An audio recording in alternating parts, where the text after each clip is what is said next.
To get free video lectures for ECE GATE 2018, subscribe Engineer Tree and press bell icon for more information and update. Hello everyone and welcome to engineer tree. मैं हूं सत्य विजय तिवारी।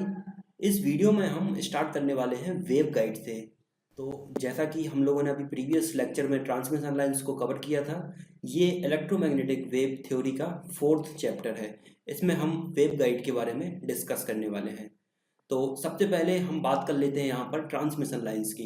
तो transmission lines में हमने basically discuss किया था transmission lines क्या होती हैं। आपकी एनर्जी को एक पॉइंट से दूसरे पॉइंट पर ट्रांसमिट करती हैं। ये आपका हो जाएगा सोर्स एंड और ये है लोड एंड।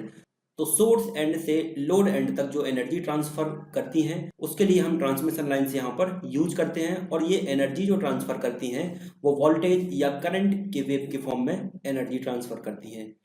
अब ट्रांसमिशन लाइन्स का एक डिसएडवांटेज क्या है? ट्रांसमिशन लाइन्स जो हम यूज करते हैं उसकी एक फ्रिक्वेंसी रेंज रहती है 3 to 5 गीगाहर्ट्ज की रेंज में हम ट्रांसमिशन लाइन्स को यूज करते हैं। लेकिन अगर हम फ्रिक्वेंसी की रेंज 3 to 5 गीगाहर्ट्ज से इंक्रीज कर दें, बढ़ा दें, तो ट्रांसमिशन लाइन्स आपकी एनर्जी ट्रांसफर करने के लिए सूटेबल नहीं होंगी, उसमें काफ़ी सारे लॉसेस होंगे। और ट्रांसमिशन लाइन्स के जो हमने टाइप देखे थे उसमें क्या था, आपका कोएक्साइल केबल्स थी, पैरेलल वायर लाइन थी और माइक्रोस्ट्रिप लाइन थी। तो ये सारी क्या थी, आपकी 2 कंडक्टर थे। जैसे कि कोएक्साइल केबल हमने देखी थी, इस टाइप से आपकी कोएक्साइल केबल थी, उसमें एक कंडक्टर आपका आउटर कंडक्टर था और एक कंडक्टर इनर कंडक्टर था। तो 2 टाइप के कंडक्टर थे। या पैरेलल प्लेट की हम बात करें तो उसमें भी आपके 2 टाइप के कंडक्टर हम यूज कर रहे थे ट्रांसमिशन लाइन में।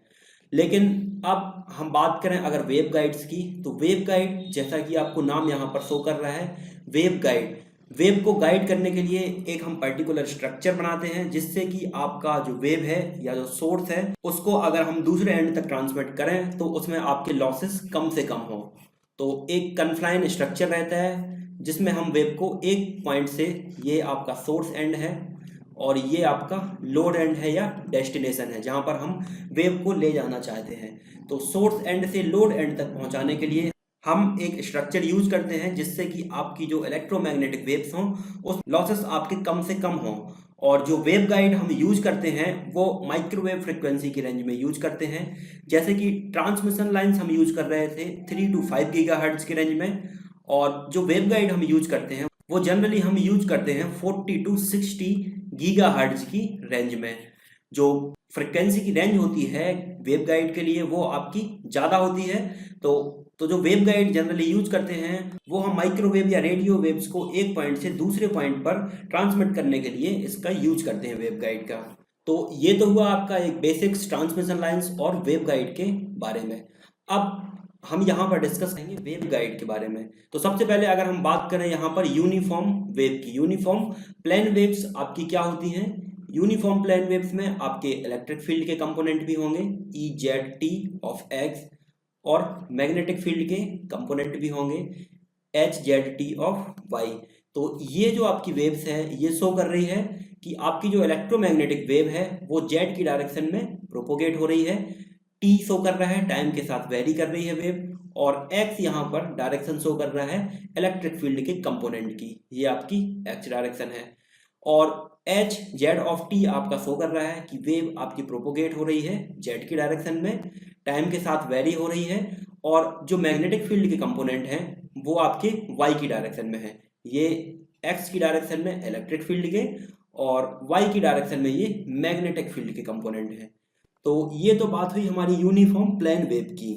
लेकिन अगर हम डिस्पर्सिव वेव की बात करें, जैसे कि ये आपका एक सोर्स है जो कि इलेक्ट्रोमैग्नेटिक वेव्स आपकी हर डायरेक्शन में ट्रांसफर कर रहा है इस तरीके से, ये आपका सोर्स एंड है। हम चाहते हैं कि आपकी जो इलेक्ट्रोमैग्नेटिक वेव हो वो आपके लोड एंड तक पहुंचे, लेकिन यहाँ पर सोर्स आपकी हर डायरेक्शन में इलेक्ट्रोमैग्नेटिक वेव्स को ट्रांसमिट कर रहा है। तो आपकी जो वेव्स लोड एंड तक पहुंचेंगी उनमें काफ़ी सारे आपके लॉसेस हो जाएंगे। तो आपकी जो प्रॉपर सोर्स एंड पर हम वेव ट्रांसमिट करना चाह रहे थे वो लोड एंड तक ट्रांसमिट नहीं हो रही है। इसके लिए हम क्या करते हैं, वेव गाइड यूज करते हैं। वेवगाइड जैसा कि मैंने आपको बताया कि एक कन्फ्लाइन स्ट्रक्चर टाइप का होता है जिसके अंदर हम पर्टिकुलर आपकी वेव ट्रांसमिट करते हैं। ये मान के चलिए सोर्स एंड है और ये आपका लोड या डेस्टिनेशन है। तो सोर्स एंड से हम वेव आपकी ट्रांसमिट करते हैं और आपकी लोड एंड तक जो पर्टिकुलर हम इलेक्ट्रोमैग्नेटिक वेव चाहते हैं या माइक्रोवेव या रेडियो वेव हम चाहते हैं कि लोड एंड तक हमें मिले, वो आपको वेवगाइड की हेल्प से मिल जाएगी और उसमें लॉसेस उतने नहीं होंगे। अगर हम यहाँ पर बात करें आपकी डिस्पर्सिव बीम के बारे में, तो ये मान के चलिए आपका एक सोर्स है, यहाँ से आपकी इलेक्ट्रोमैग्नेटिक वेव प्रोपोगेट हो रही है सोर्स एंड से। तो जो आपकी इलेक्ट्रोमैग्नेटिक वेव सोर्स एंड से ट्रांसमिट होगी वो स्फेरिकल नेचर में ट्रांसमिट होगी। जैसे सोर्स से आपकी ये वेव यहाँ पर आई, फिर ये वेव और आपकी इस डायरेक्शन में ऐसे ट्रांसमिट होती जाएगी, तो जो इसका स्फेरिकल शेप है ये बढ़ता जाएगा इस डायरेक्शन में। हमने एक प्रिंसिपल दिया था, ह्यूजन प्रिंसिपल के अकॉर्डिंग क्या है कि ऑल प्रैक्टिकल वेव्स, जितनी भी वेव्स आपकी नेचर में एग्जिस्ट करती हैं वो क्या होती हैं, डिस्पर्सिव नेचर की होती हैं। डिस्पर्सिव नेचर से आपका मतलब ये है कि जो सोर्स आपकी वेव होगी वो हमेशा सेकेंडरी वेव को जनरेट करेगी अपने आगे।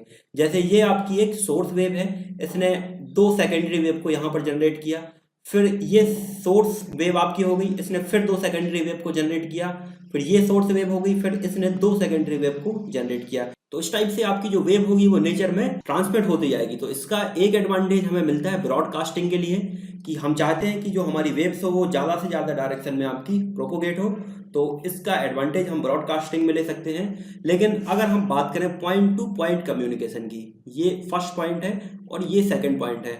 हम चाहते हैं कि आपकी जो इलेक्ट्रोमैग्नेटिक वेव का जो सोर्स था वो वेव टोटल आपकी डेस्टिनेशन एंड तक पहुंचे, लोड एंड तक पहुंचे। तो इस प्रिंसिपल के अकॉर्डिंग आपकी वेव्स में काफ़ी सारे लॉसेस हो जाएंगे, तो पॉइंट टू पॉइंट कम्युनिकेशन के लिए हम इसको यूज नहीं कर सकते हैं। तो पॉइंट टू पॉइंट कम्युनिकेशन के लिए हम यूज करते हैं यहाँ पर वेवगाइड। वेवगाइड आपका एक स्ट्रक्चर होता है जिसके अंदर हम सोर्स एंड से वेव को फीड करते हैं और आपकी जो वेव आप चाहते हैं कि लोड एंड पर आपको मिले वो यहाँ पर आपको मिल जाती है। तो इस तरीके से इसमें लॉसेस कम होते हैं। तो यहाँ पर बेसिकली जो आपकी वेवगाइड काम करती है वो वेव को डिस्पर्जन से बचाती है, मतलब वेव को अलग अलग डायरेक्शन में ट्रांसमिट करने से रोकती है।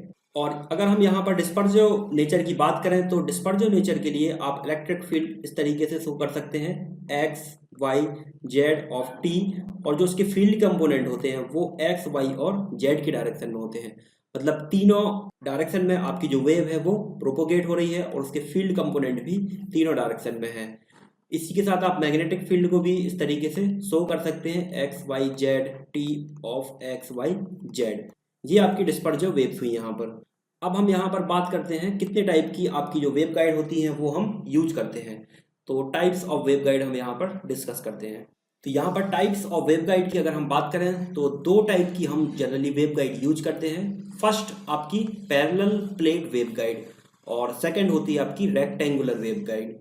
तो यहाँ पर एक एक करके हम यहाँ पर इनको डिस्कस करते हैं। तो फर्स्ट हम यहाँ पर बात करते हैं पैरेलल प्लेट वेवगाइड की। तो जैसा कि इसका नाम आपको शो कर रहा है पैरेलल प्लेट वेवगाइड, मतलब एक आपकी जो वेवगाइड होगी वो पैरेलल प्लेट की तरह होगी। तो ये इसका डायग्राम है, आप देख सकते हैं। ये ऊपर एक कंडक्टर है और एक नीचे एक कंडक्टर है। ये इनफाइनाइट परफेक्ट कंडक्टर्स हैं जो कि बिहेव करेंगे आपके पैरेलल प्लेट की तरह।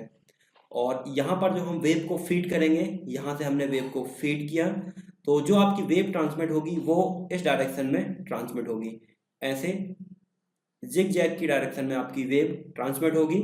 और यहाँ पर आप देख सकते हैं कि वेव जो रिस्ट्रिक्टेड है वो x इक्वल्स टू 0 से लेके x इक्वल्स टू a तक जो इन कंडक्टर्स के बीच की डिस्टेंस है वो कितनी है, a है। तो आपकी जो वेव है वो x डायरेक्शन में ट्रांसमिट नहीं होगी। तो पैरेलल प्लेट वेवगाइड में आपका क्या हो जाएगा, जो वेव का एक्चुअल पाथ होगा वो इस टाइप होगा, जिग जैग पाथ होगा आपका। और जो आपकी वेव फाइनल पाथ होगा जो ट्रांसमिट हो रही है वो सीधे कहाँ पर ट्रांसमिट हो रही है, जेड की डायरेक्शन में, जेड की डायरेक्शन में। तो इसमें आपका जो एक डायरेक्शन होती है एक्स की डायरेक्शन में आपकी वेव रिस्ट्रिक्टेड होती है, वाई की डायरेक्शन में आप देख सकते हैं यहाँ पर कोई डिपेंडेंसी नहीं है। तो वाई की डायरेक्शन से वेव आपकी इंडिपेंडेंट होती है और जो फाइनली आपकी वेव प्रोपोगेट हो रही है वो जेड की डायरेक्शन में प्रोपोगेट हो रही है। तो इसको हम बोलते हैं parallel plate waveguide. Parallel plate की तरह इसका स्ट्रक्चर होता है इसके अगर हम एग्जाम्पल की बात करें तो डक्ट प्रोपोगेशन आपने फिजिक्स में पढ़ा होगा इसके बारे में। डक्ट प्रोपोगेशन आपका क्या होता है, इसमें आपकी ये मान के चलिए आपकी अर्थ है और ऊपर आपका आयनोस्फीयर है अर्थ के ऊपर, और डक्ट प्रोपोगेशन में आपकी जो वेव होती है वो अर्थ और आयनोस्फीयर के बीच में इस तरीके से एक जिग जैग पाथ बनाते हुए ट्रांसमिट होती है। तो यही आपकी कुछ बिहेव करती है पैरेलल प्लेट वेवगाइड की तरह। तो पैरेलल प्लेट वेवगाइड में भी आपका जिगजैग पाथ होता है और वेव इस तरीके से आपकी ट्रांसमिट होती है। तो ये हुई बात आपकी पैरेलल प्लेट वेवगाइड की। अब हम यहाँ पर पैरेलल प्लेट वेवगाइड से रिलेटेड कुछ फॉर्मूलेज और कुछ कॉन्सेप्ट देख लेते हैं जो कि आपके रेक्टेंगुलर वेवगाइड में भी काम आएंगे। तो पहले हम पैरेलल प्लेट वेवगाइड से रिलेटेड देखते हैं। तो यहाँ पर एक एक फॉर्मूले के लिए डेरिवेशंस है, तो हम यहाँ पर डेरिवेशंस देखने वाले नहीं हैं, वो हमें गेट में काम नहीं आएंगे। हमें सीधे सीधे इनके फॉर्मूलेज जो हैं वो देखने हैं, और डेरिवेशंस अगर आप देखना चाहें तो किसी भी बुक में आपको ये डेरिवेशंस मिल जाएंगे। तो यहाँ पर हम जो इनके इंपॉर्टेंट फॉर्मूले हैं और जो कॉन्सेप्ट हैं वो यहाँ पर डिस्कस करेंगे, जिससे आप सीधे सीधे क्वेश्चंस सॉल्व कर सकते हैं एग्जाम में। तो वेवगाइड में सबसे पहले हम बात करें कट ऑफ फ्रिक्वेंसी की। इसका डेरिवेशन आपको बुक में मिल जाएगा, अगर आप चाहें तो वो देख सकते हैं, लेकिन आपको वो डेरिवेशन गेट में काम में नहीं आएगा। तो यहाँ पर इसके हम फॉर्मूले की बात करें, cut off frequency. Cut off frequency किसी वेवगाइड की क्या होती है, ये एक मिनिमम फ्रिक्वेंसी होती है। उस मिनिमम फ्रिक्वेंसी से अगर हम कम फ्रिक्वेंसी की वेव ट्रांसमिट करें वेवगाइड में तो वो आपकी वेवगाइड ट्रांसमिट उसको नहीं करेगी। तो कट ऑफ फ्रिक्वेंसी एक मिनिमम वेव हो गई, जिसके नीचे अगर आपकी वेव की फ्रिक्वेंसी है तो वेवगाइड उसको ट्रांसमिट नहीं करेगी। तो उस मिनिमम कट ऑफ फ्रिक्वेंसी से आपकी वेव की फ्रिक्वेंसी ज़्यादा होना जरूरी है अगर आप वेवगाइड से अपनी इलेक्ट्रोमैग्नेटिक वेव को ट्रांसमिट करना चाह रहे हैं। तो जो कट ऑफ फ्रिक्वेंसी होती है वेव की वो क्या होती है, एफ सी से हम उसको डिनोट करते हैं। F c equals to m c divided by 2a। तो जैसे कि हमने पैरेलल प्लेट आपकी वेवगाइड देखी थी, इनके बीच की जो डिस्टेंस थी दो कंडक्टर के वो थी a, और m होते हैं मोड, जो यहाँ पर हम सोर्स एंड से आपकी वेव को फीड कर रहे थे वेवगाइड के अंदर। तो कितने मोड होंगे, तो m आपके जो हो सकते हैं वो हो सकते हैं 1 2 3 4, इस तरीके से मोड आपके बढ़ते जाएंगे। और जो c होती है वो होती है वेलोसिटी होती है लाइट की, तो 3 × 10⁸ मीटर पर सेकंड, ये होता है आपका c। तो कट ऑफ फ्रिक्वेंसी आप निकाल सकते हैं अगर आपको वेव का मोड पता है, वेलोसिटी आप जानते हैं, और अगर ये आपको a जो कि इनके बीच की डिस्टेंस है प्लेट के बीच की ये पता है। और यहाँ पर अगर हम मोड की बात करें तो ये जैसा कि आपका सोर्स था, तो कितने मोड में आप यहाँ पर वेव को फीड कर रहे हैं। तो सिंपल आप ऐसे याद रखें, मान के चलिए ये आपकी एक वेव हमने यहाँ पर फीड की, तो इसको आप देख सकते हैं वेव में 2 आपके मैक्सिमाज है यहाँ पर, तो इसका जो मोड हो जाएगा वो 2 हो जाएगा। अगर आपने इस तरीके से वेव फीड की तो यहाँ पर एक मैक्सिमा है तो मोड आपका 1 हो जाएगा, और अगर आपने इस तरीके से फीड की तो 1 2 3 आपका मोड 3 हो जाएगा। ये आपको याद रखने की जरूरत नहीं है, ये आपको क्वेश्चंस में गिवन होगा, तो आप सीधे फॉर्मूले में पुट करके उसकी वैल्यू कैलकुलेट कर सकते हैं। ये बात हुई आपकी कट ऑफ फ्रिक्वेंसी की। दूसरी हम बात करते हैं यहाँ पर टिल्ट एंगल या वेव एंगल की। टिल्ट एंगल या वेव एंगल क्या होता है, अगर हम पैरेलल प्लेट की बात करें तो ये x इक्वल्स टू 0 था, ये x इक्वल्स टू a है। ये आपकी पैरेलल प्लेट वेवगाइड है। यहाँ पर सोर्स एंड से हमने वेव को फीड किया, तो सोर्स एंड से ये आपकी z डायरेक्शन है, कितने एंगल पर हमने वेव को टिल्ट किया है यहाँ पर इस डायरेक्शन में, ये जो एंगल होगा इसको हम बोलते हैं टिल्ट एंगल या वेव एंगल।